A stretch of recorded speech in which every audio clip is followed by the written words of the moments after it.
नमस्कार। आप देखना शुरू कर चुके हैं झकास भारत।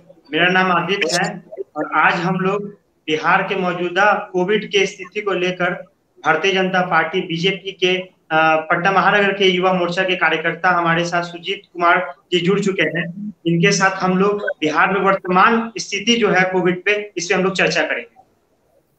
जी सुजीत जी। जी नमस्कार आदित्य जी, आपने मुझे इस मौका दिया बोलने के लिए। हम लोग सीधा सवाल पे आते हैं। सबसे पहले ये बताइए, कोरोना में आप लोग की एनडीए सरकार की अभी तक क्या परफॉर्मेंस रही है? देखिए दूसरी लहर में।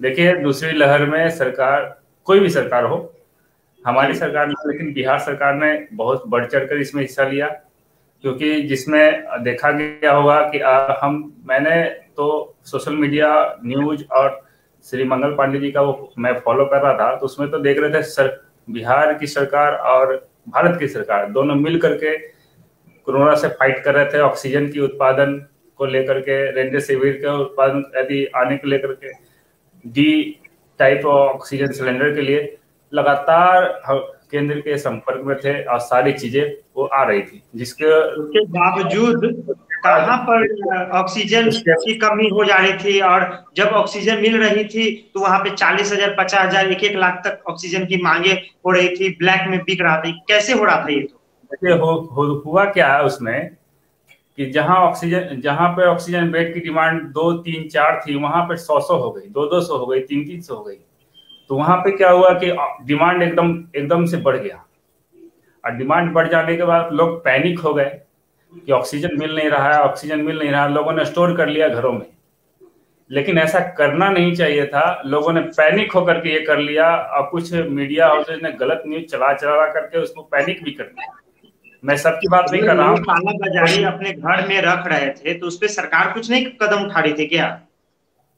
देखिए पैनिक सिचुएशन था, उसमें सरकार कुछ कदम भी उठाती तो गलत हो जाता, लेकिन उसके बाद सरकार ने उस पर कदम उठाया। अब स्थिति नॉर्मल है, और हमारे जो उद्योग मंत्री हैं उन्होंने इस पे एक विशेष योजना ये लेके आए हैं कि अब आगे इस चीज की कमियां ना हो, उस पे एक अलग से उद्योग नीति लेके भी आ चुके हैं। लेकिन केंद्र सरकार ने बहुत सारा डोनेशन दिया था कि आप ऑक्सीजन का प्लांट लगाएं। क्या नीतीश सरकार क्या इस पे खड़ा उतरी थी? क्या प्लांट लगे? देखिए केंद्र की सरकार ने 5 ऑक्सीजन प्लांट लगाने के लिए बिहार सरकार को पीएम केयर फंड से पैसे दिए थे, जिसमें से एक लगा था, बाकी वो पे काम चल रहा था। क्योंकि आप 3 महीने के अंतराल में तुरंत प्लांट खड़ा नहीं कर सकते, तो उस पर काम हुआ है जी, रातों रात काम हो चुका, प्लांट लगे। यूपी में वो पहले से चल रहे थे, वो रातों रात उसको ओपन कर दिया गया, तो उससे ये नहीं है। आप 5 प्लांट पे काम कर रहे थे, उसके सारे इक्विपमेंट वगैरह सब कुछ लाना पड़ता है, ऐसे रातों रात स्टार्ट नहीं हो जाते हैं। लेकिन उसमें से एक था, और बाकी राज्यों में उससे भी खराब हालत है। अभी हम लोग वैक्सीन की ओर जा चुके हैं, हम लोग वैक्सीनेशन कर रहे हैं दूसरे फेज में। क्या इस बार बिहार सरकार वैक्सीनेशन पर क्या अच्छी तरीके से लगाने पर लगा रही है? वैक्सीन लगा रही है क्या? जहां तक मैं देख रहा हूं कि उन्होंने अच्छे व्यवस्था किया है। मैंने भी वैक्सीन लिया है, व्यवस्थाएं अच्छी की है, कुछ प्राइवेट हॉस्पिटल को भी दिया गया है। ज्यादातर सरकार ने अपने हाथ में रखा हुआ है इस चीज को। जैसे जैसे बिहार सरकार को वैक्सीन मिल रही है, वो अपना टीकाकरण कर रहे हैं। 45 प्लस वाले को मिली, 18 प्लस वाले को। इन लोगों में उत्साह भी बहुत है कि जहां तक जागरूकता की बात हो, तो लोग जागरूक नहीं हो रहे हैं। 18 प्लस में जागरूकता दिखाई दे रही है, लोग लगवा रहे हैं। मैं भी लगवाया और आपने भी लगवाया, लेकिन 45 प्लस में जब आप आते हैं तो उस समय लोग नहीं लगवा रहे हैं। क्यों नहीं लगवा पा रहे हैं? क्या सरकार उन लोग को मोटिवेट नहीं कर पा रही है? क्या उन लोग को जागरूक नहीं कर पा रही है? ऐसी बात नहीं है, सब लोग लगवा रहे हैं। जैसे जैसे क्या हो रहा है कि लोगों को जानकारी प्राप्त हो रही है। पहले क्या हुआ, टीके के बारे में लोगों ने गलत भ्रम पैदा कर दिया, लोग शुरुआत में लगा नहीं रहे थे। जैसे जैसे उनको जानकारी प्राप्त होने गई, न्यूज चैनलों ने न्यूज चैनल पर यह ब्रॉडकास्ट होने लगा कि नहीं टीका ले। सरकार ने विज्ञापनों में डाला, मंत्रियों ने बोला, प्रधानमंत्री जी ने खुद लिया, तो मुख्यमंत्री जी ने खुद लिया, तो उसके बाद से लोगों ने इस पर विश्वास किया और लोग उसके बाद लगाने लग गए। कुछ लोगों को गंभीर बीमारियां हैं तो वो थोड़ा डर रहे थे। मैंने कुछ लोगों को देखा कि कुछ लोग गंभीर बीमारी को डर रहे थे। बाकी वैक्सीन की बर्बादी भी हो रही है। कल का ही 1-2 दिन पहले का रिपोर्ट है कि मोतिहारी में, बिहार के मोतिहारी में कोविड के जो वैक्सीन है उसका बर्बादी हुआ। बर्बादी ये सेंस में हुआ कि 45 प्लस के लोग जा ही नहीं पा रहे हैं लगवाने के लिए, सरकार जागरूक नहीं कर पा रही। वहां के प्रभारी डॉक्टर AK सिंह जो वहां के प्रभारी थे, वो बोले कि इसके लिए सरकार जागरूक नहीं कर पा रही है और हम लोग रोज बर्बादी देख रहे हैं। नहीं वैक्सीन, एक तरफ लोगों को 18 प्लस के लोगों को वैक्सीन नहीं मिल पा रहा और 45 प्लस के लोग लगवाने नहीं चाह रहे हैं। इसको सरकार को जागरूक करना चाहिए ना। नहीं वैक्सीन की बर्बादी उस तरीके से नहीं हुई है। देखिए उस सेंस में आपको समझना पड़ेगा। जो बोतल से एक बोतल से शायद वो पांच लोगों को लगाते हैं, एक छोटी सी शीशी में वो 5 लोगों को लगाते हैं। अब क्या हुआ कि वो 3 लोगों को लगा दिए, उसके बाद कोई व्यक्ति आया नहीं, तो वो आपको बता देते हैं लगना था वो बर्बाद। एक में 10 लोग का लगता है, ठीक है। कल ही नालंदा में, नीतीश कुमार के नालंदा में ही कल मैं एक वीडियो देख रहा था। वहां के जो वैक्सीन लगवाने के लिए आए हुए थे मरीज लोग, वो बोल रहे थे कि हम 10 नहीं हो पा रहे, इसे चलते हम वैक्सीन नहीं लग पा रहे। अगर 9 लोग भी हैं तो वैक्सीन खुल नहीं रहा है, हम लोग को लगाया नहीं जा रहा है। हाँ, तो वो एक बार बोतल खुल जाने के बाद वो प्रॉब्लम आती है। ये समस्या है कि एक बार खुल जाने के बाद अगर वो 7 भी है तो 3 लोगों का वो बर्बाद हो गया, तो वो तुरंत उसको एक्टिव किया जाता है। लेकिन लोगों में जागरूकता आ रही है, धीरे धीरे आ रही है, लेकिन अचानक आप समाज में परिवर्तन नहीं कर सकते हैं। लोगों की मानसिकता तुरंत नहीं बदल सकते हैं। मानसिकता बदलने में थोड़ा समय लगता है, लेकिन अब बदल रहे हैं लोग। वैक्सीन की ओर लोग ध्यान दे रहे हैं, वैक्सीनेशन पे ज्यादा फोकस कर रहे हैं। क्योंकि मेरे पास ही बहुत सारे कॉल आते हैं कि सर मेरा ये बुक करवा दीजिए, मेरा स्लॉट बुक करा दीजिए, मैं वैक्सीन लेना चाहता हूँ। जो लोग को मैंने सुना था कि वैक्सीन मैं नहीं लेना चाहता हूँ, वो अब बोल रहे हैं कि वैक्सीन मैं लूंगा। क्योंकि बहुत सारे कस्टमर में ऐसा हुआ है कि वैक्सीनेशन प्रोग्राम चल रहे हैं, वहाँ का कोविड कंट्रोल में आ रहा है। तो लोगों को ये जागरूकता फैल रही है, हम लोग भी फैला रहे हैं धीरे धीरे उसको। हम लोग जागरूक कर रहे हैं कि वैक्सीन से ऐसा कुछ होने वाला, ऐसा कुछ जो आप लोग डर रहे हैं ऐसा कुछ होने वाला। बिहार के भागलपुर में एक मायागंज हॉस्पिटल नाम के एक हॉस्पिटल है, जो कि भागलपुर का बहुत बड़ा हॉस्पिटल है। वहां पर अच्छी तरीके से ट्रीटमेंट नहीं हो पा रहा पेशेंट का। पेशेंट लगातार वहां से अगर 10 लोग जाते हैं, जिसमें से 8 से ऊपर लोग का देहांत हो जा रहा है। वहां पे ठीक ढंग से इलाज नहीं हो पा रहा है। तो सरकार इस पे क्या कदम उठा रही है? और ये केवल एक हॉस्पिटल भागलपुर के हॉस्पिटल का नहीं, बल्कि पटना मेडिकल कॉलेज बिहार का सबसे माफ कीजिएगा, बिहार का सबसे बड़ा हॉस्पिटल, वहां भी यही स्थिति है। तो सरकार इस पे क्या कदम उठा रही है? देखिए बहुत सारे हॉस्पिटलों में उस तरह का इंतजाम नहीं था, कोविड से संबंधित नहीं था। सरकार ने उसको जल्दी में किया है, लेकिन क्या है कि उस स्टाफ को वहां पर देखना पड़ेगा। कुछ हॉस्पिटलों में हमने तो ये नहीं बोला कि 100% हमने व्यवस्थाएं की हैं, लेकिन बहुत सारा है प्रॉब्लम आ रही है, सरकार इसको टैकल कर रही है। अगर आपको लगता है कि वहां पर अगर नहीं हो रहा है तो ये बात आप सरकार तक पहुंचा सकते हैं।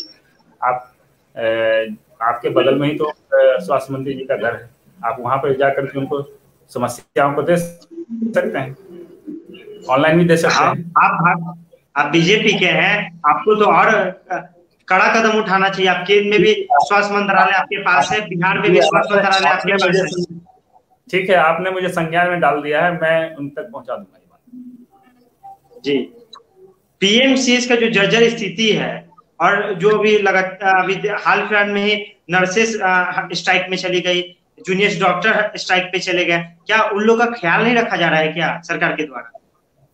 देखिए कहाँ गलतियां हो जा रही है? गलतियां देखिए होता क्या है कि बहुत ज्यादा पैनिक की सिचुएशन आती है, तो कुछ पेशेंट होते हैं अपना आपा खो देते हैं। अब उसमें क्या है कि वो डॉक्टरों के साथ गाली गलौज वगैरह मारपीट कर देते हैं, तो डॉक्टर भी बोलते, डॉक्टर भी को भी अपना आत्मसम्मान है, बोले कि हम लोग मेहनत कर रहे हैं, हमारे साथ ऐसा बस होगा। तो देखिए पेशेंट और डॉक्टर का जो रिलेशन है वो अब किसी समय एकदम हाई पोजीशन पहुंच, वो लड़ने की स्थिति आ जाती है। तो देखिए वो तो मैनेज हो जाता है, लेकिन कंट्रोल करने से बात नहीं होता क्या है कि हमें इस चीज पे ध्यान रखना चाहिए कि हमें पैनिक नहीं होना है, क्योंकि डॉक्टर ही हमारा इलाज करेंगे। तो पेशेंट को ये समझना चाहिए कि वही हमारा इलाज है। तो सही हॉस्पिटलों का ये लोड बढ़ा हुआ था एक समय, ओवरलोडेड थे सारे हॉस्पिटल, जितने बेड बनाए थे उससे ज्यादा पेशेंट नहीं आ रहे थे। तो इस चीज को हमें उनको भी बताना है, पेशेंट को भी बताना है, डॉक्टर को भी बताना है कि इसमें आप भी ज्यादा ओवर रिएक्ट ना करें और पेशेंट भी ज्यादा। लेकिन एक बहुत बड़ा धब्बा ये भी है कि बिहार में सबसे ज्यादा डॉक्टर्स का कोविड में देहांत हुआ है दूसरे फेज में, इससे भी भागा नहीं जा सकता। जी जी हुआ तो है। जैसे डॉक्टरों का डेथ है, जो इफेक्टेड हो गए बेचारे, वो भी तो उसी चीज से लड़ रहे थे और वो खुद हो गए। ये इसे बहुत दुख है कि डॉक्टर हमारे डेथ हो गए कोरोना के वजह से। सरकार इस पे संज्ञान ले रही है और नए नए इसके जैसे जैसे टेक्नोलॉजी सरकार को पता चल रही है, विभाग को पता चल रही है, उन लोगों को दिया जा रहा है, ऐसा ट्रीटमेंट दिया जा रहा है कि आगे चल के ये ऐसी चीजें ना हो। बिहटा में पटना से कुछ दूरी पर बिहटा भी है। बिहटा में पीएम ने एक हॉस्पिटल का भी निर्माण करवाया है जो पीएम केयर फंड से है। क्या उसमें ट्रीटमेंट स्टार्ट हो चुकी है क्या? नहीं, जैसे मौजूदा हालात क्या है अभी? शायद मुझे जहां तक ज्ञान है उस पर अभी तक स्टार्ट नहीं हुआ है, क्योंकि जिस समय बहुत ज्यादा ओवरलोडेड हॉस्पिटल हो चुके थे तो उस पर प्रस्ताव आया था कि वो स्टार्ट होने वाला है। कुछ बेड काम कर रहे थे, अभी पूरी तरह से वो स्टार्ट नहीं हुआ है, उस पर काम जारी है, वो लगभग स्टार्ट होने के कगार पे है। क्या तीसरा फेज का इंतजार हो रहा है क्या कि अगर बीमारी फैलती है तब सरकार ओपन किया जाए? नहीं, अभी देखिए अभी तीसरे फेज के लिए आप पेपर अगर पढ़ रहे होंगे, न्यूज चैनल देख रहे होंगे, या मंगल पांडे जी को अगर वो देख रहे होंगे, तो वो लगातार अपडेट करते रहते हैं कि इतना है, आज इतना हुआ, आज इतना होने वाला है, आज स्वास्थ्य विभाग ने किया, लगातार अपडेट कर रहे हैं, जनता के बीच में लगातार है, वो सोशल मीडिया के माध्यम से कर रहे हैं। आज मैं देख रहा तो लोगों ने, कुछ वैज्ञानिकों ने बताया कि थर्ड फेज में बच्चों पर ये असर हो सकता है। तो मैं देख रहा था, न्यूज पेपर में पढ़ रहा था कि कुछ सब हॉस्पिटलों में 10-10 बेड बच्चों के लिए वो दिया जा रहा है। तो सरकार पहले से इस पर जागरूक है। थर्ड फेज आने से पहले सरकार से कमर कस लेगी, इस पर निश्चिंत रहे। इस बार पहले जैसी सिचुएशन नहीं होने जा रही। और मेरा आपके दर्शकों से निवेदन है, ज्यादा पैनिक सिचुएशन पैदा ना करें। देखिए क्या होता है कि कोरोना से ज्यादा उसके भय को मारता है, उससे भय से मुक्त रहें। कोरोना है, उसका इलाज भी है, वैक्सीन लें, स्वस्थ रहें। सरकार क्या जो दवाई है उसके कालाबाजारी जो लगातार हो रहा था पूरे देश भर में, बिहार में भी कालाबाजारी हो रही थी, तो क्या सरकार तीसरे फेज में इस सबसे लड़ने के लिए प्रतिबद्ध है क्या? बिल्कुल प्रतिबद्ध है। देखिए जैसे क्या होता है, मैंने आपको बताया कि किसी चीज का डिमांड बढ़ता है, उसकी कालाबाजारी ऑटोमेटिक बढ़ जाती है। क्योंकि लोग डर जाते हैं कि मेरे पास ये होगा नहीं, मार्केट में उपलब्ध होगा या नहीं, या होगा नहीं, वो होगा नहीं, ऐसा होगा नहीं। अब कुछ इसके लिए मैं क्षमा चाहता हूं, लेकिन ये कहता हूं कि इसके लिए कुछ मीडिया हाउसेज भी जिम्मेदार हैं कि इस सिचुएशन में और वो बढ़ चढ़ करके हिस्सा ले लेते हैं। इस चीज में वो मीडिया हाउसेज का काम ही होता है दिखाना ना। मीडिया अगर नहीं दिखाएगी तो जनता देखेगी क्या? सरकार अलग अलग आंकड़ा देती रहती है। नहीं, सच्चाई आप दिखाएं, बिल्कुल दिखाए, लेकिन आप जागरूक भी करें, जनता को जागरूक भी करें कि नहीं, सरकार के पास पूरा स्टॉक है, आपको हॉस्पिटल में ये मिल रहा है। ब्लैक मार्केटिंग, ब्लैक से ना खरीदे। अगर कोई मान लीजिए ब्लैक मार्केटिंग कर रहा है, हम उससे खरीदेंगे ना, तो उसके पास वो रखा रह जाएगा, फिर वो वापस। ब्लैक मार्केटिंग हो रहा है तो ब्लैक मार्केटिंग कैसे हो रहा है?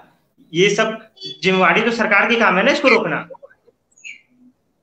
हाँ जी, वो सरकार ने रोका भी है, बहुत सारी गिरफ्तारियां भी हुई है। हाँ, उस पर एक्शन भी हो रहा है, लेकिन सरकार यहाँ पे क्या है कि पहले कोरोना पेंडेमिक को सिचुएशन को हैंडल कर रही थी, उसके बीच में बहुत सारी ऐसे असामाजिक तत्व भी आ जाते हैं कि वो उनको हैंडल बीच में करना पड़ता है, और वो हैंडल हो भी रहा है। सरकार हमारी सक्षम है, दोनों जगह की सरकारें सक्षम है। वो हम दोनों सरकारों ने मिल करके आज कोरोना जो 1% से नीचे आया है, दोनों ने मिलकर किया है। ऐसा नहीं है कि राज्य सरकार ने सिर्फ कर दिया, सिर्फ केंद्र सरकार ने कर दिया। आम पब्लिक की भी उतनी ही भागीदारी है, सरकार की भी उतनी ही भागीदारी है। गरीबों के लिए पेंडेमिक में सरकार क्या कर रही है, बिहार सरकार? देखिए पेंडेमिक में जैसे लॉकडाउन लगाया गया तो सरकार ने कम्युनिटी किचन का निर्माण किया गरीबों के लिए। जैसे ठेला रिक्शा वाले बेचारे वो तो रोड पे ही आ गए, उनका सब कुछ ये बंद हो कहाँ गया। कहाँ कम्युनिटी किचन चल रहा है? अभी बिहार की बात तो मैं नहीं बता सकता क्योंकि पटना में मैं रहता हूँ। पटना की मेरी बात है कि यहाँ से अभी पूरे पटना में 150 से ज्यादा कम्युनिटी किचन चल रही है। कहाँ कहाँ? हमारे बाटीपुर में ही बहुत सारी जगह चल रही है। दर्शकों को बताइए कहाँ कहाँ हो रहा है, तब ना लोग जाएंगे अगर कोई देख रहे हैं तो। अब देखिए मेरे नजदीक में मैं जहाँ पे रहता हूँ वहाँ बीडी कॉलेज में चल ही रहा है। और भी बहुत सारे उधर पटना कॉलेज की तरफ मुझे ज्ञान है, लेकिन मैंने उसको देखा है पेपर में, लगभग लगभग पूरे पटना में ही चल रही है। अब वो तो मुझे ज्ञान नहीं है कौन कौन सा जगह पे चल रही है। हमने बगल वाले देखा है, वहां पे हम लोग गए भी थे देखने के लिए, क्वालिटी है।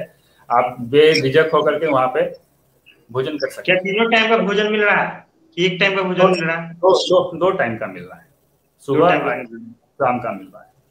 और आगे सरकार इस पे और क्या क्या कदम उठा सकती है? किस चीज पे? कोविड को देखते हुए सरकार और क्या क्या कदम उठा सकती है? देखिए सरकार की पैनी नजर है कोविड-19 के ऊपर। वो जैसे अभी देखिए 1% से नीचे हो गया हमारा जो संक्रमण रेट है, 1% से नीचे हो गया। फिर भी सरकार अभी लॉकडाउन खोलने के पक्ष में नहीं है। हमने सरकार ने 2 बजे तक वो अलाउ किया है, लेकिन हमें सुरक्षा भी करना है। जितने सब बेसब्री से हम लोग इंतजार कर रहे हैं कि मार्केट खुले मार्केट खुले मार्केट खुले, भाई कोरोना भी तो इंतजार कर रहा होगा कि हम भी लोगों के बॉडी में तो जाए। तो हमें सतर्कता रखना है, घूमने से पहले हम मास्क लगाना है, सैनिटाइजर रखना है। और भी आपको जैसे सेटिस्फेक्शन हो, उस तरह से आप अपना एक्सपेरिमेंट कर सकते हैं, लेकिन बिना मास्क के ना घूमे, सैनिटाइजर का ना घूमे। यही मेरा निवेदन है। तो हम लोग लाइव सेशन को यहीं पर समाप्त करते हैं, बहुत लंबा नहीं लेंगे। आप मेरे साथ झकास भारत पेज, फेसबुक पेज पे जुड़े हुए थे, हम लोग अभी लाइव थे। मेरा नाम आदित्य है, अगर आपको नई जानकारी है तो। हमारे साथ सुजीत कुमार सुमन जी थे जो कि भारतीय जनता पार्टी के युवा मोर्चा, भारतीय जनता युवा मोर्चा भाजयुमो से जुड़े हुए हैं। पटना ही के निवासी है। धन्यवाद आपका इस लाइव सेशन में। जी आदित्य जी धन्यवाद, आपने इस पे बोलने का ये दिया, जनता के बात बीच में रखने का मौका दिया बातों को। चलिए फिर अभी कभी और मौका देंगे तो फिर आपसे मिलेंगे। चलिए धन्यवाद।